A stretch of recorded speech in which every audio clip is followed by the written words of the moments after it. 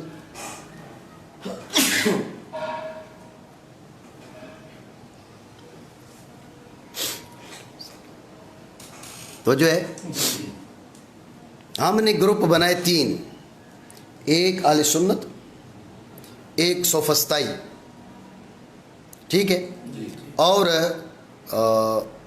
تیسرا ان دونوں کے ما سوا. ٹھیک ہے، ایک اہل سنت، ایک سوفسطائی، اور تیسرا ان کے ما سوا. تو جو ہے ہم نے کہا یہ اہل سنت کی یہ رائے ہے، ان کا خلاف ہے. ٹھیک ہو گیا. اب اس پہ سوال ہوگا کہ یہ لوگ جو آپ نے الگ کیے ہیں یہ تو ان کے موافق ہے نا، تو آپ ان کو کیوں خارج کر رہے ہیں یہاں سے؟ اہل حق آپ نے کہا ہے نا، اہل سنت کو مخالف ان کو قرار دیا ہے، تو ان کی مخالفت میں وہ بھی اہل حق ہیں، آپ ان کو کیوں نکال رہے ہیں؟ سوال بنا نہ بنا؟ اسی وجہ سے ہم نے پچھلا جو جواب ہے اس میں کہا اہل سنت مراد نہیں ہے، سارے کے سارے مراد ہیں. ابھی ہم نے اہل سنت مراد لے لیا، اعتراض ہو گیا کہ یہ بھی ان کے مقابلے میں ہیں، تو ان کو آپ مراد کیوں نہیں لے رہے؟ تو جو ہے تو اس کا ہم نے جواب دیں گے بھئی وہ اہل بدعت ہے. اہل بدعت کی موافقت اور عدم موافقت کا کوئی دخل نہیں ہے. جو چونکہ اہل بدعت ہے اس لیے وہ موافق ہیں ان کے ساتھ اس مسئلہ میں، لیکن اہل بدعت کی موافقت معتبر نہیں ہے، اس لیے ہم نے کہا ان کو چھوڑ دیں. ہم نظریات اہل سنت بیان کر رہے ہیں، تم کہو گے کہ وہ لوگ بھی یہ نظریے رکھتے ہیں، وہ لوگ یہ نظریے رکھیں نہ رکھیں. بات یہ کہ ہم نے بات کرنی اہل حق کی، اہل حق اہل سنت ہے. اس مسئلے میں ہزاروں اور بھی فرقے ان کی موافق ہیں، لیکن اہل بدعت ہیں. وہ جب اہل بدعت ہیں ان کی موافقت کا ہمیں اعتبار نہیں ہے، بھلے موافق ہو. نہیں سمجھو بات کو؟ ٹھیک ہو گیا. خلاصہ گفتگو دوبارہ سمجھو.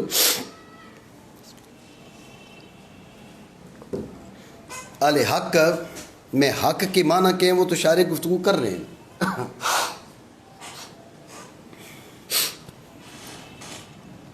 تو میں آپ کو بتا رہا ہوں بھئی اہل حق کا مصداق کون ہے. قاری صاحب تو جو ہے نا اہل حق کا مصداق کون ہے؟ اہل حق کا مصداق اگر پوری کتاب و قال کا مقول تو اہل سنت و جماعت اس میں کوئی کسی قسم کی وضاحت مطلب کوئی اعتراض نہیں ہوگا. ٹھیک ہے نا. اگر قال کا مقول یہ جملہ ہو حقائق الاشیاء ثابتہ والعلم بها متحقق، اب ذہن میں رکھیں کہ اب قال کا اب اہل حق سے مراد صرف اہل سنت نہیں ہوں گے، بلکہ کون ہوں گے؟ اب سوفسطائیوں کے جمیع مقابل لوگ مراد ہوں گے. بات ہے یہ ذہن میں؟ ٹھیک ہو گیا. وجہ میں نے آپ کو بتا دی کہ اصل میں فرقہ مخالفہ کو ہم نے سوفسطائی قرار دیا، ایک اس فرقے کو ہم نے مخالف قرار دے دیا. جب طے ہو گیا کہ یہ مخالف ہے، ان کے مقابلے میں اہل حق ہے، تو اہل سنت کے ساتھ اور کئی گروہ ہیں، شیعہ ہیں، سمجھے، وہابی ہیں، دیوبندی ہیں، یا عیسائی ہیں، یہودی ہیں، وغیرہ وغیرہ. یہ سوفسطائیوں کے مقابل ہے. جب سوفسطائیوں کے مقابل ہے یہ سارے اہل حق میں شمار ہوں گے، صرف اہل سنت یا مراد نہیں ہوں گے. بات سمجھے؟ تو یہ میں نے آپ کو بتا دیا کہ اگر قال کا مقول صرف یہ ہو تو اب اہل حق سے مراد سوفسطائیوں کے جمیع مقابل ہے، چاہے اہل سنت ہوں یا اہل سنت نہ ہوں. ٹھیک ہے. پھر میں نے آپ سے کہا کہ یہ بھی ہو سکتا ہے کہ آپ کے کہو اہل حق سے اب بھی اہل سنت مراد ہے. آپ کہو گے یہ بات ٹھیک نہیں ہے، کیونکہ گروہ بنے 3، ایک اہل سنت، ایک سوفسطائی، اور ایک اس مسئلہ میں وہ لوگ جو سوفسطائیوں کے مقابل ہیں وہ اہل سنت نہیں ہیں، یہ جو تیسرا گروہ ہے، تو آپ ان کو کیوں نکال رہے ہیں؟ ان کو اہل حق میں کیوں شمار نہیں کر رہے جب وہ اس مسئلہ میں اہل سنت کے موافق بھی ہیں، متفق بھی ان کے ساتھ، سوفسطائیوں کے مخالف ہیں؟ تو جو ہے تو ہم نے اس کا یہ جواب دیا کہ ہم ان کو اس ساتھ شمار نہیں کر رہے، وہ ہر لحاظ سے ہیں اہل بدعت، سمجھے؟ ضروری نہیں کہ ہم ان کو کافر کہہ رہے سب کو، لیکن یہ کہ ہے اہل بدعت۔ جب اہل بدعت ہیں ان کی موافقت اور عدم موافقت اس کا کوئی لحاظ نہیں ہے، اسی کا ان کو چھوڑے۔ ہم نے بات کی اہل حق کی، اہل سنت کی، اہل سنت کا یہ نظریہ ہے، اور اہل سنت کے علاوہ جو فرق ہیں، فرق باطلہ فاسدہ ضالہ، وہ اس مسئلے میں صرف سوفسطائی مخالف ہیں، باقی مخالف نہیں ہیں۔ بات سمجھے نہیں؟ ٹھیک ہو گیا؟ یہ ہو گیا اہل حق سے مراد کیا ہے، اہل حق کا مصداق کیا ہے، ٹھیک ہے؟ اس کے بعد آپ سمجھیں کہ قال اہل الحق کے، قال ہو گیا فعل، اہل الحق ہو گیا اس کا فاعل، اس کا فاعل ہے مرکب اضافی، قاری صاحب ایسے ہی ہے، اس کا فاعل ہے مرکب اضافی، مرکب اضافی کی معرفت مضاف اور مضاف الیہ میں سے ہر ایک کی معرفت پر موقوف ہوتی ہے، ٹھیک ہے؟ مضاف اور مضاف الیہ دونوں نظری ہوں تو دونوں کی وضاحت کی ضرورت پڑتی ہے، کوئی ایک نظری ہو تو اسی کی وضاحت کی ضرورت پڑتی ہے۔ یہاں پر مضاف اہل یہ نظری نہیں ہے، مضاف الیہ حق، اس کی وضاحت مطلوب ہے، اس کی وضاحت کی حاجت ہے، اس لیے شارح رحمہ اللہ تعالیٰ مضاف الیہ کے بارے میں گفتگو کرتے ہیں۔ تو جو ہے دوبارہ سمجھیے، قال اہل الحق جملہ فعلیہ، قال فعل اور اہل الحق اس کا فاعل، تو جو فاعل ہے وہ مرکب اضافی ہے، مرکب اضافی کی معرفت مضاف اور مضاف الیہ میں سے ہر ایک کی معرفت پر موقوف ہوتی ہے۔ جب دونوں نظری ہوں تو دونوں کی وضاحت کی حاجت ہوتی ہے، کوئی ایک نظری ہو تو اس کی وضاحت کی حاجت ہوتی ہے، کوئی بھی نظری نہ ہو تو کسی کی وضاحت کی حاجت نہیں ہوتی۔ یہاں پر اہل الحق، اہل حق جو مضاف ہے وہ بدیہیات سے، اس لیے اس کی وضاحت کی حاجت نہیں ہے، مضاف الیہ کی وضاحت کی حاجت ہے، اس لیے شارح رحمہ اللہ تعالیٰ مضاف الیہ کے بارے میں گفتگو کرتے ہیں۔ بات ہے یہ ذہن میں؟ تو یہ واہو الحکم الاخری ہوا کا مرجع مضاف الیہ ہوگا، مضاف نہیں ہوگا۔ بات ہے یہ ذہن میں؟ ٹھیک ہو گیا؟ تو اب شارح رحمہ اللہ تعالیٰ کیا کر رہے ہیں؟ مضاف الیہ مرکب اضافی جو فاعل ہے مرکب اضافی، اس کے جزء ثانی اس کی وضاحت کر رہے ہیں۔ حق کیا ہے؟ کا حق ہے وہ حکم جو واقع کے مطابق ہو۔ حق کیا ہے؟ حق کیا ہے؟ ذہن میں رکھیں، حکم سے مراد کیا ہے؟ اسناد امر الاخر ایجابا و سلبا، حکم سے کیا مراد ہے؟ ذہن میں رکھیں کہ نسبتیں تین ہیں، ایک نسبت ذہنیہ، ایک کلامیہ اور ایک خارجیہ۔ تو جو ہے ایک نسبت ذہنیہ، کلامیہ اور خارجیہ۔ آپ نے کہا کہ زید قائم، اب زید اور قائم کے بیچ ایک نسبت ہے، یہ نسبت کلامیہ ہے، ٹھیک ہو گیا؟ یہ اس کا جو آپ کے ذہن میں تصور حاصل ہے، آپ کے ذہن میں اس کا جو علم حاصل ہے بغیر تلفظ کے، آپ تلفظ نہیں کر رہے، تو ذہن میں ہے زید کھڑا ہے، تو ذہن کے اندر زید اور قیام کے بیچ نسبت ہے نہیں ہے ذہنیہ، ٹھیک ہو گیا؟ ایک وہ نسبت ہے جو زید اور قیام کے بیچ حاصل ہے نفس امر اور واقع میں، نہ اس میں ذہن کا لحاظ ہے نہ آپ کی کلام کا لحاظ ہے، لا تعداد ایسی اشیاء ہیں جن کا نہ تمہیں تصور حاصل ہے نہ تم ان کے بارے میں گفتگو کرتے ہو، تو کیا ان کے بیچ نسبت نہیں ہے؟ بولے نسبت ہے نا؟ تو جب ان کے بیچ نسبت ہے وہ نسبت واقعی ہے، وہ نسبت واقعی ہے۔ مصنف شارح رحمہ اللہ تعالیٰ نے کہا وَهُوَ الْحُكْمُ، لفظ حکم بول کر یہ نسبت کلامی اور نسبت ذہنیہ، نسبت کلامی اور نسبت ذہنیہ دونوں کو یہ شامل ہو سکتا ہے لفظ حکم، کیونکہ میں نے آپ کو بتایا کہ حکم کے معنی کہ اسناد و امر الی آخر ایجابا کان و سلبا، کیا؟ ٹھیک ہے نا؟ تو یہ اسناد کلامیہ بھی ہو سکتی ہے، اسناد ذہنی بھی ہو سکتی ہے نہیں ہو سکتی، تو لہٰذا یہ نسبت کلامیہ کا، نسبت ذہنیہ کا اس نسبت واقعہ کے مطابق ہونا، موافق ہونا، یہ حق ہے۔ یہ کیا ہے؟ نہیں سمجھو بات آئی ذہن میں نہیں مانا کریں. اور وہ کیا حق حکم ہے واقعے کے مطابق, وہ نسبت کلامیہ جو نسبت واقعے کے مطابق ہے, یوں کہیں نسبت ذہنیہ جو نسبت واقعے کے مطابق ہے. نہیں سمجھے؟ تو یوں بھی کہہ سکتے ہیں. اور انہوں نے جو الفاظ استعمال کیے یہ ان میں اختصار بھی اور جامعیت بھی ہے. توجہ ہے؟ ہاں ذہن میں رکھیں, ایک ہے حق اور ایک ہے صدق. الاشیاء تعرف بازدادها, الاشیاء تعرف باشباہها, الاشیاء تعرف بمماثلاتها. ٹھیک ہے نا, یہ اشیاء, اس کے متعلقات, اس کی ازداد, اس کے اشباہ, اس کے نظائر, ان سے اشیاء کی معرفت اور حاصل ہوتی ہے. تو حق سے مشابہ ہے صدق, حق سے مشابہ ہے صدق. تو یہاں پر حق اور صدق, حق کی وضاحت بھی کر رہے ہیں اور حق اور صدق کے بیچ فرق بھی کر رہے ہیں. توجہ ہے؟ آپ کہیں گے کہ بھائی جب مضاف الیہ کی وضاحت مطلوب تھی نا, مضاف الیہ تو حق ہے, صدق تو ہے نہیں, تو پھر صدق کی وضاحت میں کیوں مصروف ہو گئے؟ اس کا جواب میں نے دے دیا ہے کہ الاشیاء تعرف بازدادها, الاشیاء تعرف باشباہها, الاشیاء تعرف بمماثلاتها. سمجھو نا بات کو؟ وہ چونکہ اس کے مشابہ ہے, اس کے اشباہ سے ہے, اس لیے اس کی وضاحت کر رہے ہیں. سمجھے؟ وضاحت جو بھی ہوگی بہرحال یہاں پر یہ اس وضاحت کے لیے تمہیدی, وہ جو فرق ہے نا صدق میں اور حق میں, اس میں ان کے بیچ فرق کے لیے تمہیدی مقدمہ ہے. ذہن میں رکھنا, حق کا جو اطلاق ہے وہ قول پر بھی ہوگا, عقیدہ پر بھی ہوگا, دین پر بھی ہوگا اور مذہب پر بھی ہوگا. توجہ ہے؟ کس کس پر؟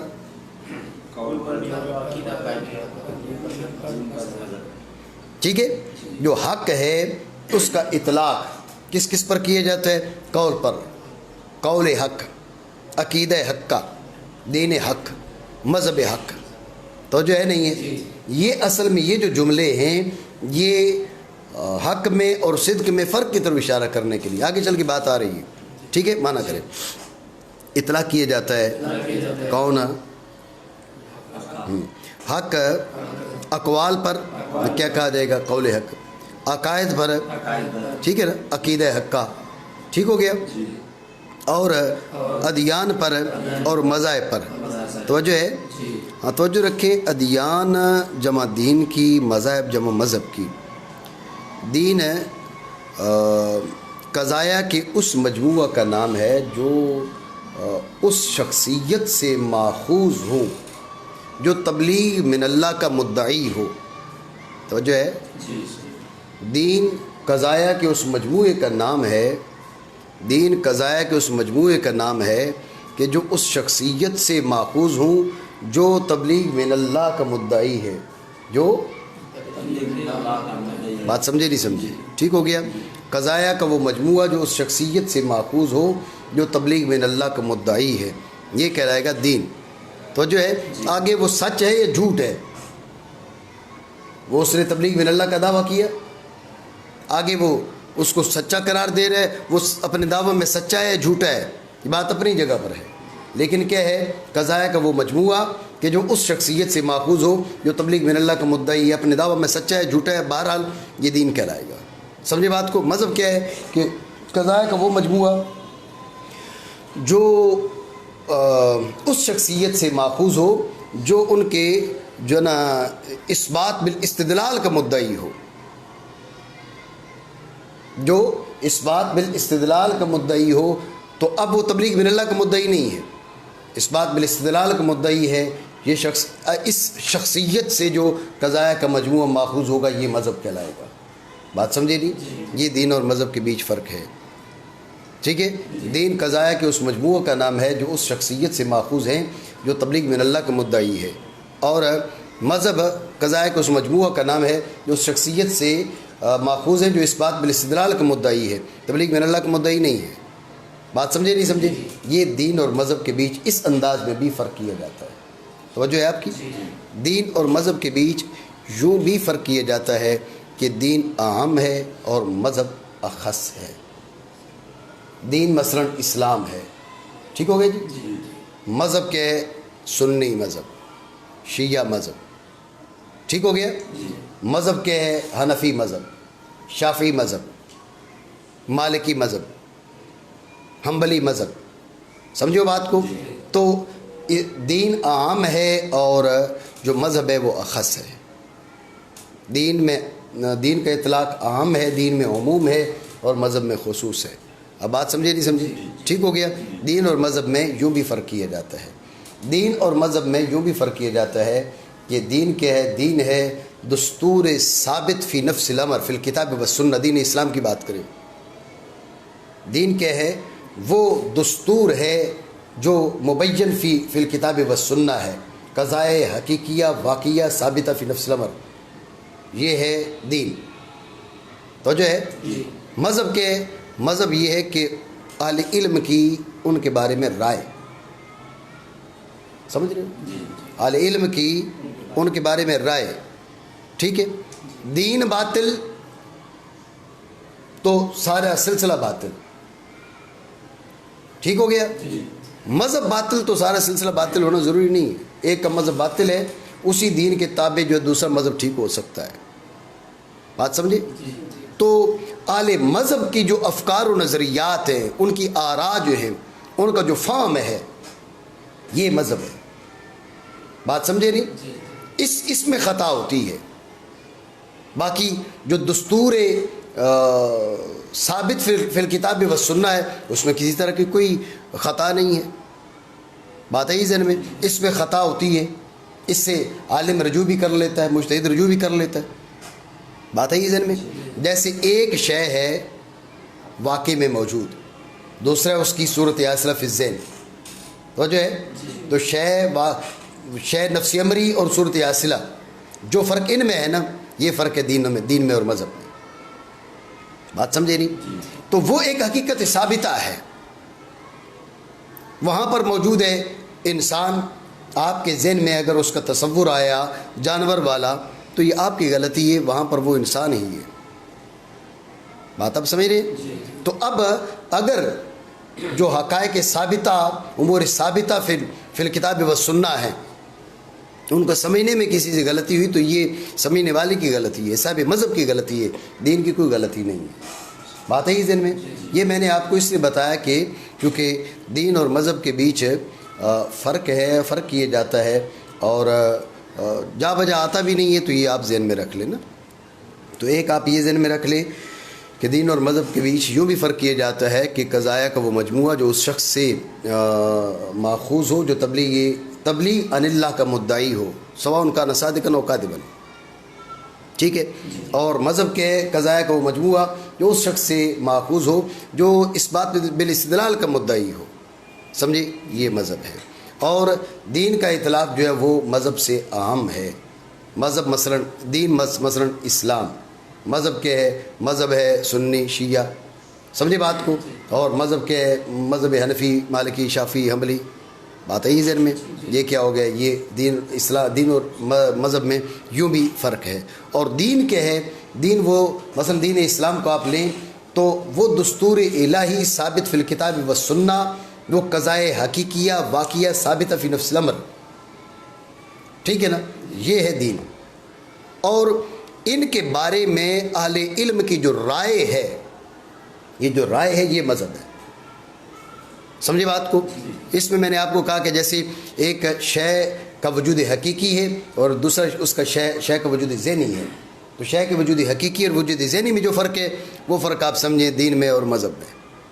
مذہب آپ کا اس کے بارے میں تصور ہے، مذہب آپ کے اس کے بارے میں افکار ہے، آپ کو اس کے بارے میں فہم ہے، سمجھے بات کو؟ تو ذہن میں رکھیں کہ مذہب میں اگر خلل آ جائے تو اس سے دین میں خلل لازم نہیں ہے، ہماری افکار و نظریات میں ہمارے فہم میں اگر خلل آ جائے تو اسے دین اسلامی میں خلل لازم نہیں ہے، بات آپ سمجھے نہیں سمجھی؟ تو یہ بات ذہن میں رکھیں۔ ابھی بہت سی باتیں مثال کے طور پہ سائنس کے ذریعے اور فلاں کے ذریعے یہ ایسے ویسے وغیرہ وغیرہ، تو یہ اگر کوئی اعتراض بنتا ہے تو ہمارے فہم پر اعتراض بنتا ہے، دین اسلام پر کوئی اعتراض نہیں ہے، ٹھیک ہے؟ دین اسلام پر کوئی اعتراض نہیں ہے۔ ہمارے فہم پر اعتراض ہو سکتا ہے، ہماری فکر پر، ہماری رائے پر اعتراض ہو سکتا ہے، دین اسلام پر کسی طرح کا کوئی اعتراض نہیں ہے۔ میری بات آپ سمجھے نہیں سمجھے؟ ٹھیک ہے، مانا کریں۔ اطلاق کیا جاتا ہے اقوال پر اور عقائد پر۔ ہاں، تو عقائد جو ہے جمع عقیدہ کی، عقیدہ وہ قضیہ ہے کہ جس کا عالم اس کا اعتقاد کرے اور یہ سمجھے کہ اس کا انکار گناہ ہے۔ ٹھیک ہے، وہ عقیدہ وہ قضیہ ہے کہ جس کا عالم اس کا اعتقاد بالقلب کرے اور یہ سمجھے کہ اس کا انکار گناہ ہے۔ وہ قضیہ کہ جس کا عالم اس کا اعتقاد بالقلب کرے، القضیۃ التی عالمها یعقدها بقلبہ ویظن ان انکارها اثم۔ ٹھیک ہے، یہ ان منکرها آثم۔ بات ہے یہ ذہن میں کہ وہ قضیہ کہ جس کا عالم اس کے بارے میں اعتقاد بالقلب کرے اور یہ سمجھے، یہ گمان کرے کہ اگر اس کا انکار کیا جائے تو یہ گناہ ہے، یہ عقیدہ بنے گا۔ توجہ ہے؟ اب اگر وہ یہ گمان نہیں کرتا، اس کے انکار کو گناہ نہیں سمجھتا، عقیدہ نہیں بنے گا۔ یہ تو آپ یہاں پر بیٹھے ہوئے ہو، مجھے اعتقاد اس کا حاصل ہے، اعتقاد قلبی حاصل ہے، لیکن میرا ذہن میں یہ نہیں ہے کہ میں اگر آپ کو یہاں بیٹھا ہوں نہ مانوں تو اس انکار سے جو ہے وہ میں گناہ گار ہو جاؤں گا۔ سمجھے بات کو؟ تو اس کا انکار جب وہ یہ اعتقاد کرتا ہے نا، ساتھ اعتقاد یہ بھی ہے کہ اگر اس کا میں نے انکار کیا تو یہ گناہ ہے، اب یہ عقیدہ بنتا ہے۔ بات سمجھے نہیں؟ مانا کریں۔ اطلاق کیا جاتا ہے اقوال پر، عقائد پر، ادیان پر اور مذاہب پر۔ ٹھیک ہے نا؟ اب سوال یہ ہے کہ حق کیا ہے؟ حق اس حکم کا نام ہے جو واقعی کے مطابق ہے۔ حق اس حکم کا نام ہے، تو جو ہے حکم مخصوص کا نام ہے۔ آسان لفظوں میں کہو، حق کیا ہے؟ حکم مخصوص کا نام ہے۔ جب حق حکم مخصوص کا نام ہے تو عقیدہ تو ایک قضیہ ہے، قول ایک قضیہ ہے، دین قضایا کا مجموعہ ہے، مذہب قضایا کا مجموعہ ہے، ایسا ہے نہیں ہے؟ تو پھر جب یہ قضایا کا حق ہے حکم مخصوص اور جن پر اطلاق کیا جا رہا ہے وہ تو احکام مخصوصہ نہیں ہے، اطلاق سمجھے نہیں؟ تو پھر اطلاق کیسے کیا جا رہا ہے؟ شارح نے اس کا جواب دیتے ہوئے کہا بے اعتبار اشتمالہا علی ذالک، بات یہ کہ یہ جو اطلاق ہے وہ بے اعتبار اشتمال کے ہے، اصل میں حق ہے حکم، اصل میں حق کیا ہے؟ قضیہ حکم پر مشتمل، عقیدہ حکم پر مشتمل، دین حکم پر مشتمل، مذہب حکم پر مشتمل۔ سمجھے بات کو؟ تو آپ یہ کہہ سکتے ہیں تسمیۃ الکل باسم الجز۔ ٹھیک ہے، تسمیۃ الکل باسم الجز، اطلاق اسم الجز علی الکل۔ بات ہے ذہن میں نہیں؟ مانا کریں بے اعتبار ان سب کے اس پر، وہ کیا حکم پر، بے اعتبار ان سب کے اس پر اشتمال کے، مجاز کی وجہ بیان کر دی۔ ٹھیک ہے، اس لحاظ سے کہ اب حق کے مقابل کیا آتا ہے؟ باطل آتا ہے۔ ٹھیک ہے، اور اس کے مقابل باطل ہے۔ پڑھا آگے؟ ذہن میں رکھیں، میں نے آپ کو بتایا کہ یہ حق اور صدق کے بیچ فرق بیان کر رہے ہیں، صرف فرق نہیں بیان کر رہے، اصل میں حق ہی کی وضاحت مطلوب ہے، لیکن چونکہ اس سے ملتی جلتی چیز ہے صدق، اس لیے اس کی بھی وضاحت کر رہے ہیں۔ کہہ رہے ہیں صدق میں اور حق میں فرق، ایک فرق یوں کیا جاتا ہے کہ حق کا اطلاق، حق بھی کہ حکم مطابق للواقع، حق کیا ہے؟ حق کیا ہے؟ صدق بھی حکم مطابق للواقع، حق بھی ہے حکم مطابق للواقع، صدق بھی۔ فرق کیسے کیا جاتا ہے؟ کہتے فرق یہ کیا جاتا ہے کہ حق کا اطلاق ہے چار چیزوں پر، اقوال پر، عقائد پر، ادیان پر، مذاہب پر۔ رہی بات صدق کی، وہ صرف اقوال میں شائع ہے، باقی پر اطلاق ہوتا ہے لیکن شائع نہیں، کثیر نہیں سمجھے؟ باقی پر یہ نہیں اطلاق نہیں ہوتا، اطلاق ہوتا ہے لیکن غیر شائع ہے، بطور یہ وہ نادر طور پر ہے۔ بات نہیں سمجھے؟ یہ ایک فرق ہے کس میں؟ حق میں اور صدق میں، کس لحاظ سے؟ اطلاق کے لحاظ سے۔ ایک اور فرق ہے وہ آگے چل کے بیان کر رہے ہیں۔ میری بات آپ سمجھے نہیں سمجھے؟ صحیح نہیں سمجھے؟ نہیں صحیح سمجھے، مجھے پتہ ہے، مانا کر بہرحال صدق تو شائع ہے بالخصوص اقوال میں، ٹھیک ہے. تو اب حق کے مقابل تھا باطل, صدق کے مقابل کے کذب, اور اس کے مقابل ہے کذب. توجہ ہے, توجہ ہے نا. یہاں پر سمجھے بات کو.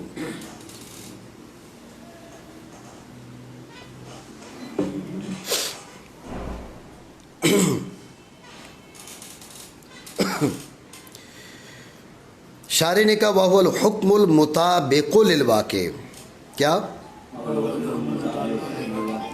بعض اہل علم نے کہا, بعض اہل علم کون ہیں, خود علامہ تفتزانی رحمہ اللہ تعالیٰ کے شاگرد ہیں, انہوں نے کہا الحکم المطابق کے بجائے پڑھا جائے الحکم المطابق للواقع. کیا کیا توجہ ہے, الحکم المطابق للواقع. یہاں پر جو مطابق ہے وہ با کے فتح کے ساتھ ہے, با کے کسرہ کے ساتھ مطابق نہیں ہے. توجہ ہے.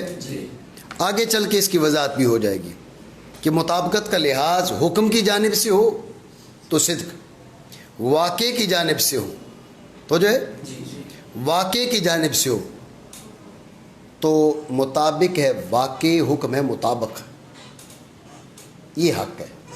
آگے چل کے یہ بات بیان کر رہے ہیں, نہیں سمجھ رہے بات, آگے چل کے بات بیان کر رہے ہیں کہ فرق یوں بھی کیا جاتا ہے, اور اس کا حاصل یہی ہے کہ الحکم المطابق, جب صدق کی بات کریں گے تو کہیں گے الحکم المطابق, جب حق کی بات کریں گے تو الحکم المطابق. ٹھیک ہے. مطابقت کا لحاظ نسبت ذہنیہ, نسبت کلامیہ کی جانب سے شروع کر کے نسبت واقعیہ کی طرف لے کے جائیں گے تو اب یہ صدق ہے. ادھر سے لے کے آئیں, واقع کی طرف سے لے کے آئیں, واقع کو مطابق بنائیں, حکم کو مطابق بنائیں. حکم کو کیا بنائیں؟ مطابق بنائیں. اب یہ بنے گا حق. اتنی بات سمجھے, آگے چل کے بات ہو رہی ہے. تو پھر حق کی تعریف پھر الحکم المطابق نہ ہونا, الحکم المطابق ہوا. نہیں سمجھے؟ ٹھیک ہو گیا, بات ہے ذہن میں. تو یہ الحکم المطابق نہ پڑھے, الحکم المطابق پڑھے. یہ بعض حضرات نے, بعض علماء نے, علامہ تفتزانی کے جو شاگرد ہیں انہوں نے یہاں پر یہ اس کہا کہ مطابق پڑھے, مطابق نہ پڑھے. بات ہے ذہن میں, ٹھیک ہو گیا. لیکن ذہن میں رکھنا یہ اپنی جگہ پر بات ٹھیک ہے, اس مقام پہ یہ ٹھیک نہیں ہے. سمجھے ہو, اس مقام پہ یہ ٹھیک نہیں ہے. اس مقام پہ کیوں ٹھیک نہیں ہے؟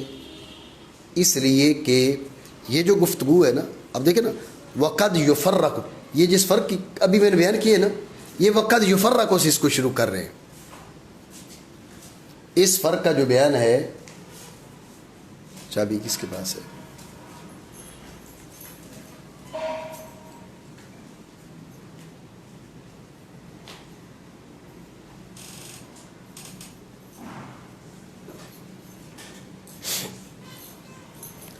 تو اس فرق کا جو بیان وقد یفرق سے اس فرق کی طرف کا بیان ہو رہا ہے.